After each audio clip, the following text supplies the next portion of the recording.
Hello, Steve White, Steve Arts 89. Well, the 2024 remake of The Crow has been released and it has not been well received. It's been savaged in the reviews, and of course there weren't any reviews to begin with because the studios basically had an embargo. So that's usually a bad sign. That usually means they don't want people going in with any word of mouth or any reviews because they know that they're going to be bad. And they are bad so far from what I've seen. Basically, people saying this is a heartless cash grab, that it doesn't have any of the elements of the original film, that they've modernised the film to the point and the characters to the point where they're unrecognisable, unsympathetic, unlikable. And if you have to change an IP so much that it's unrecognisable, what's the point in doing it? You may as well just make a new film and create a new IP rather than change something so much to appeal to the current demographic. I mean, if they can't find the value in it, then maybe it's not there, or just don't. Just create something new. But we have this problem where the studios, people own these IPs and they just want to hire people from Hollywood to make more product for them to sell because that's how they make money off their IP. They hire people to make product and they sell it. And it's just that simple, that clinical, that heartless.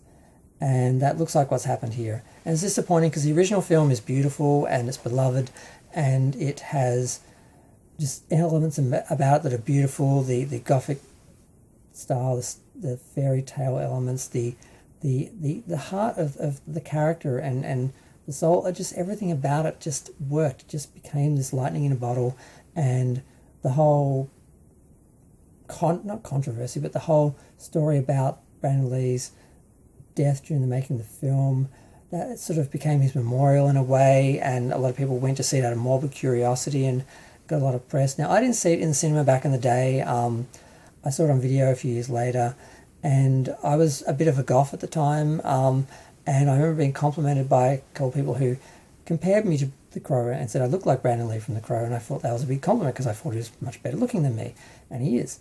But it's funny though also because obviously I'm very white and Brandon Lee was part Asian. And I do think another reason why the original film did as well as it did is because of the makeup. I think a lot of people, simple people, who would have reacted to seeing an Asian male in a romantic lead in a romantic film, they didn't have that reaction because they only saw him in the makeup and in the promotions as that character, the Crow. And I think it kind of bypassed some of the racism that he probably would have got if it had just been like a straight, regular character that he was playing in a romantic lead in an action adventure or sci-fi or something like that. And I think that's worth noting. I think that's interesting. But I didn't realise for the longest time that Brandon Lee was Bruce Lee's son. Honestly, I didn't. I thought he was too young to be his son because I think of Bruce Lee as someone from the 60s. I sort of didn't realise till later that he actually lived into the 70s and had a child who, of course, was old enough to be, in that film in the 90s. So I don't think I was the only person who sort of, just didn't make the connection. Not that it matters, but to some people it probably would have mattered if they'd been aware of it. So I think that's interesting as well. But I just don't know what to make of this film. I don't plan on seeing it. I don't see why I would see it. I've got the other films that they made and some episodes of the TV series that I would like to watch. But yeah, if you're going to go back and do something like this, focus on what made it work, what people love about it, and just try and give them more of that. Just doing this cold remake and it doesn't work.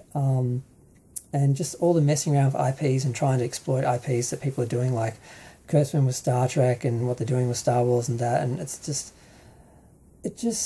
there's a way to do it right where everyone's happy except for the bigots, and then there's a way to do it wrong where nobody's happy and those people get to exploit all that.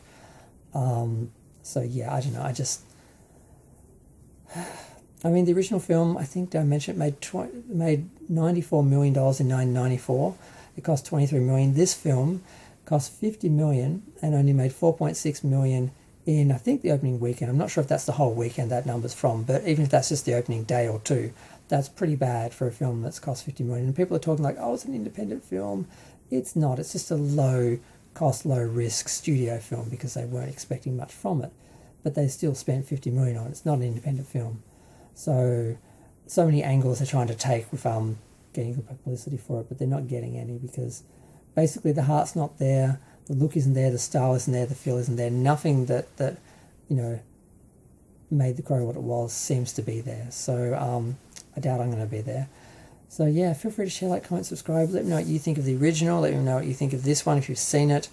I don't think I'm going to. I mean, the only thing they seem to have added is that the main villain now is directly working with the devil or something, to take that to another level or something. Just nothing about it works, and nothing about it sounds like it works. And I just think it's a pity. They could have done something really great with this and really honoured Brandon's memory and the source material. I don't think they've done that. But yeah, I'm going to go. Bye.